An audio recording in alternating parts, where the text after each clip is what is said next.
Olá, boa tarde. Quarta-feira, 16 de setembro de 2020, está no ar o Boletim Guará.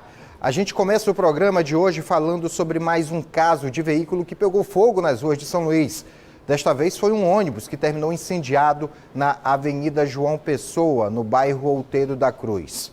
As imagens mostram aí o carro pegando fogo próximo ali de uma empresa que trabalha com óleo diesel, inclusive. Próximo à distribuidora de uma grande marca de refrigerante multinacional. E isso aconteceu próximo ao cartódromo, a poucos metros do cartódromo. Por causa desse ônibus que pegou fogo, aí o trânsito acabou ficando lento, porque os veículos tiveram que usar somente duas faixas desse lado da Avenida João Pessoa, que é bem largo. Esse trecho aí é bem largo, dá para 4 veículos transitarem por lá, mas somente 2 veículos estavam podendo transitar, isso quando o fogo não estava alto. Assim que o Corpo de Bombeiros chegou, o trânsito foi interditado para que eles pudessem controlar o fogo por lá e dessa forma fazer com que a normalidade pudesse retornar naquele trecho do bairro Outeiro da Cruz. De acordo com a Secretaria Municipal de Trânsito e Transporte, o que pode ter provocado o incêndio no veículo foi uma pane mecânica. E aí já temos mais um registro desse tipo de sinistro aqui na cidade de São Luís. Lembrando que há poucos dias tivemos um carro pegando fogo ali na Avenida dos Franceses. Na realidade foram 2 veículos que pegaram fogo na Avenida dos Franceses em um espaço de, acredito que uma semana ou até menos de uma semana. Um outro veículo também pegou fogo aqui na Avenida dos Holandeses. Esse, salvo engano, já é o 5º registro de julho para cá ou de junho para cá que chama muito a atenção a respeito desse tipo de ocorrência. Agora, um registro triste. Um idoso morreu após colidir com a mureta do viaduto da Coab e sacar para fora do carro que ele dirigia. Segundo a polícia, o homem, identificado como Pedro Cardoso Maciel, de 73 anos, se dirigia no sentido Angelim-Coab quando perdeu o controle do veículo. Isso aconteceu momentos após ele perder um dos pneus do carro que ele dirigia. O carro capotou na via e acabou indo de encontro à mureta do viaduto. A violência da batida foi tão grande que o idoso foi arremessado para fora do carro. E na manhã de hoje, uma ação da Polícia Civil na capital resultou na prisão de um homem suspeito de vários estupros na região do Itapiracó. Além dos abusos, ele ainda roubava as vítimas. A polícia quer saber há quanto tempo o homem vinha cometendo este tipo de crime. Para isso, espera que outras mulheres que tenham sido vítimas façam a identificação do suspeito na Casa da Mulher Brasileira. No início desse ano, a gente teve a informação de que esse indivíduo estava praticando atos obscenos na região do Itapiracó. Ele praticava masturbação em via pública. Nenhuma vítima compareceu para registrar a ocorrência. Em junho, nós tivemos a ocorrência de um estupro, seguido de roubo. E o celular da vítima foi rastreado e estava em poder desse mesmo homem que se masturbava. A partir de então, nós continuamos as investigações, intimamos algumas vítimas a comparecerem na delegacia e elas reconheceram ele como sendo também autor de outros crimes, todos de natureza sexual, estupros, tentativas de estupro, seguidos de roubo de celulares. Nós temos 3 vítimas que já realizaram o reconhecimento dele como autor do delito. E nós esperamos que outras mulheres que tenham sido vítimas de crimes de roubo, de estupro, de tentativa de estupro nessa região do Itapiracó e que não tenham notificado a delegacia, que compareçam aqui na Delegacia da Mulher para fazer o reconhecimento desse suspeito. As investigações vão prosseguir no sentido de saber quantos crimes este homem pode ter cometido, se realmente for confirmado que ele é o autor desses crimes que aconteciam ali na área do Itapiracó. Fique em casa, voltamos já com o Boletim Guará.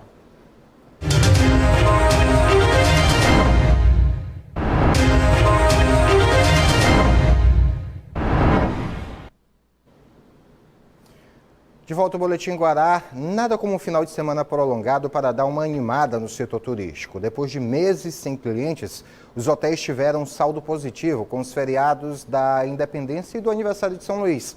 O foco agora é aumentar as estadias, mesmo que com clientes locais. A retomada gradual de alguns serviços vem ajudando a rede hoteleira a sair da crise causada pela pandemia de coronavírus. Os hotéis foram liberados a voltar às atividades em junho e, para atrair o público, muitos decidiram apostar em alternativas de lazer e de descanso. Durante os feriados da Independência e aniversário de São Luís, a ocupação nos hotéis chegou a 60%, segundo dados divulgados pela Associação Brasileira da Indústria de Hotéis aqui no Maranhão. A expectativa é que nas próximas semanas esse número aumente ainda mais, só que de forma tímida. Este gerente percebeu o aumento de ocupação durante o feriado prolongado. Entre tudo o que está acontecendo, é uma surpresa. Ter um feriado deste, era bom que houvesse um feriado deste todos os meses. Ocupação boa. É o cliente que temos, é o cliente daqui e é o cliente que a gente quer conquistar, é o cliente para continuar. Eu acho que é o cliente do futuro. Em alguns locais, como Barreirinhas e Santo Amaro, onde ficam os Lençóis Maranhenses, a ocupação dos hotéis chegou a 100%. Feriado prolongado, a taxa de ocupação em relação àquela estipulada pelos protocolos sanitários chegou a 100% em Barreirinhas, Carolina e Riachão. A cidade de Tutóia também apresentou uma ocupação elevada. De acordo com este gerente, as estratégias feitas pelos empresários do setor estão sendo realizadas focando no público local. Este cliente do Maranhão tem que ser valorizado. Ele tem mostrado neste momento que nos está a ajudar bastante, então no futuro há que contar com esse cliente.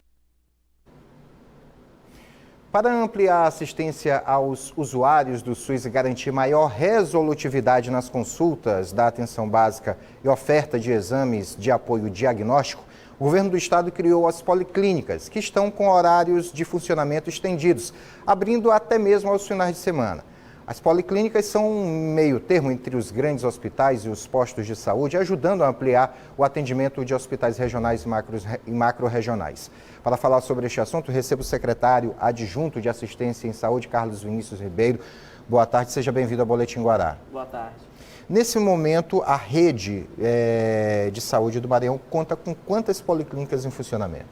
Nesse momento, a gente conta com 9 policlínicas, espalhadas entre São Luís e no interior do estado, atendendo a demanda da população, tanto daqui da capital, região metropolitana, quanto do interior. Que importância, que impacto essas policlínicas têm causado nesses últimos tempos, desde quando elas foram implantadas, nessa assistência à saúde da população maranhense? As policlínicas elas têm um perfil de dar maior agilidade no atendimento com maior qualidade. A gente sabe que muitas pessoas procuram o serviço ambulatorial e tem essa demora na realização do procedimento ou da consulta. E as policlínicas elas têm esse perfil de dar maior agilidade no atendimento com a maior qualidade para o usuário e de centralizar esses serviços, tanto pacientes que precisam de um cardiologista, de um gastroenterologista, de um dermato, de exames especializados como uma endoscopia, como uma ultrassom, um raio-x e um eletrocardiograma. Nessas policlínicas eles conseguem ter esse atendimento com a maior agilidade e com a maior qualidade possível. Agora, para seguir para uma dessas especialidades, o paciente ele deve passar por onde? Como é que ele recebe o encaminhamento para uma policlínica? A gente tem 3 formas de atendimento desse paciente, de entrada desse paciente dentro da rede, que é através do Disque Saúde, que esse paciente ele liga para o Disque Saúde, tenta o agendamento da consulta ou do exame, ou ele também pode ir através do aplicativo do Procon, que lá tem um link das policlínicas. Também essa disponibilidade. Consegue fazer o agendamento e também presencial. Ele consegue fazer esse agendamento. O encaminhamento, geralmente, ele já foi atendido pela atenção básica, os municípios já atenderam esse paciente, já deram um encaminhamento e esse paciente ele já vem encaminhado para um especialista, para um cardiologista, para um dermatologista, para um gastroenterologista, para fazer a consulta com gastro, mais a endoscopia, se necessário. Então, esse paciente ele já vem com esse encaminhamento prévio e a porta está aberta para esse usuário vir consultar com esse especialista.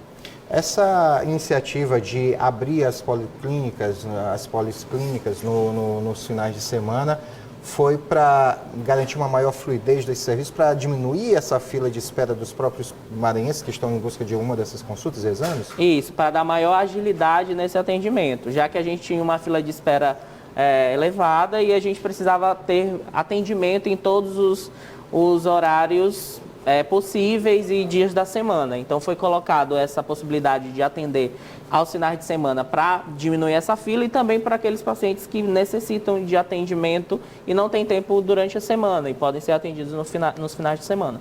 Como é que tem sido a movimentação, a procura das pessoas pelos serviços das policlínicas nesse momento aqui no estado, principalmente aqui na região metropolitana de São Luís? As policlínicas elas voltaram ao atendimento no mês de junho, né? Tiveram uma parada durante o período mais crítico da pandemia. Quando a pandemia começou a diminuir o número de casos, nós começamos a voltar com as policlínicas. As duas primeiras foram a Policlínica Diamante e a Policlínica da Vila Luizão. E lá a gente começou a ir gradativamente. Começamos com uma demanda de 40%, depois evoluímos para 60%. E estamos tentando aumentar essa disponibilidade, esse aumento de vagas, de acordo com a diminuição do número de casos. Então, hoje a gente já tem um atendimento próximo dos 100%, só que muitos desses pacientes que procuram a unidade, que procuram a consulta, eles estão faltando. Né? A gente tem um percentual...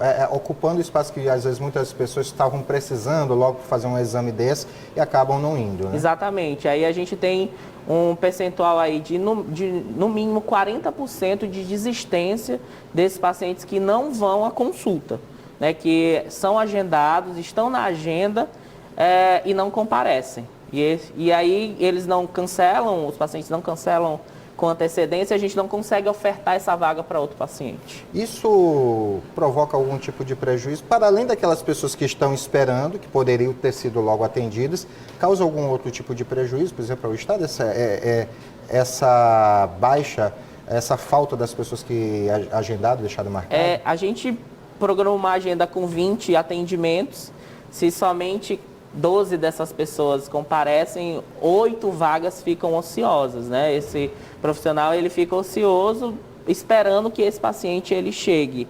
Então isso causa um prejuízo, né? Um prejuízo mais assistencial, causa um prejuízo financeiro, lógico, mas um prejuízo assistencial também, porque esse paciente poderia ser atendido.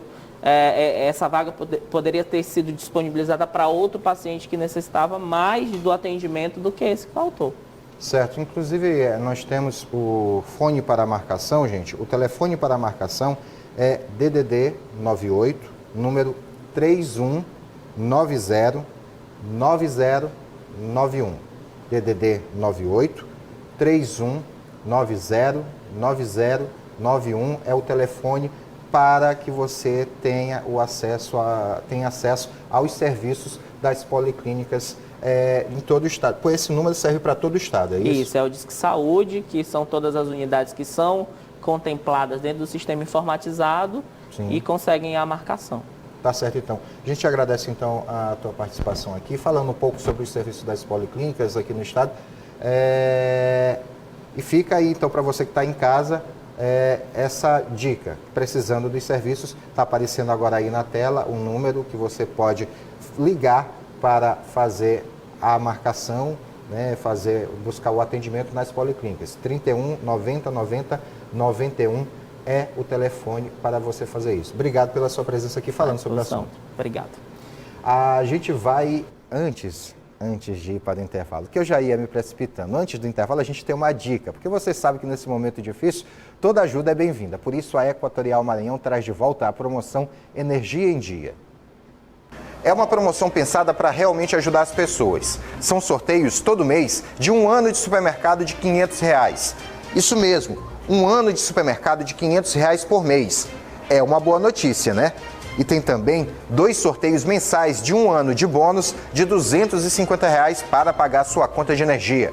E ainda, prêmio extra. 15 casas serão contempladas com 12 mil para a troca de eletrodomésticos e reformas. E no final da promoção, tem sorteio de um carro 0 km. Vou te falar, hein? São prêmios que vêm na hora certa, justo quando todo mundo está precisando. Para participar, basta estar em dia com a Equatorial.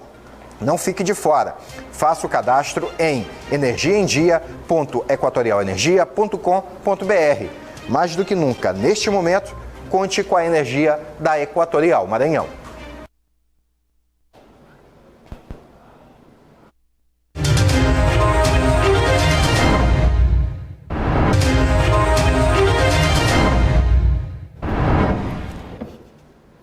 De volta ao Boletim Guará. Quem pensou que já tínhamos fechado todos os nomes de pré-candidatos à Prefeitura de São Luís precisa saber que mais um nome surgiu.